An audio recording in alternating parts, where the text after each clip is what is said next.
waaw bismillah barke borom Tuubaa Abdou Aziz Ala Ndiaye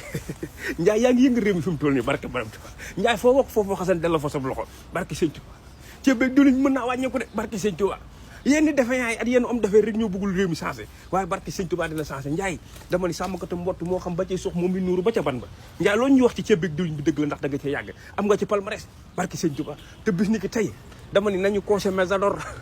man moom su ma yónnee ko ku ànd ak réew mi ma ànd ak yow ku bëggul réew mi ma bala fi te Ndiaye fan yii da ngaa bëgg réew mi barke sëñ Tuubaa moo tax man fi mu toll nii Ndiaye fan yii dama la ko langal barke borom Tuubaa man sama yoon nekku ci balaa may dee ñeneen ñi naan ay Abdou Aziz Ndiaye Ndiaye lu wax boobu ba léegi waxul mu toog ba heure bi ay intérêt lay defar yéen ku leen wax Abdou Aziz Ndiaye Ndiaye daanu xeec ci suuf am na ñoo xam ne am doon lambour lañ yéen bañ dalee kañot ba léegi ay millions la ñuy kañot am na ñoo xamante ni si ñu ngi joxe te xamoo leen kon yéen bu leen fi génn naan non Aziz Ala Ndiaye boobu ba léegi gis ñu ko ci xeex bi seen yoon nekku ci ñun lijjantiwuñ lool ñun li ñu lijjanti mooy ku bëgg réew mi barke borom Tuubaa te Ndiaye fan yi fi nga ne baax na de barke sëñ Tuubaa sama xol daa sedd ci yow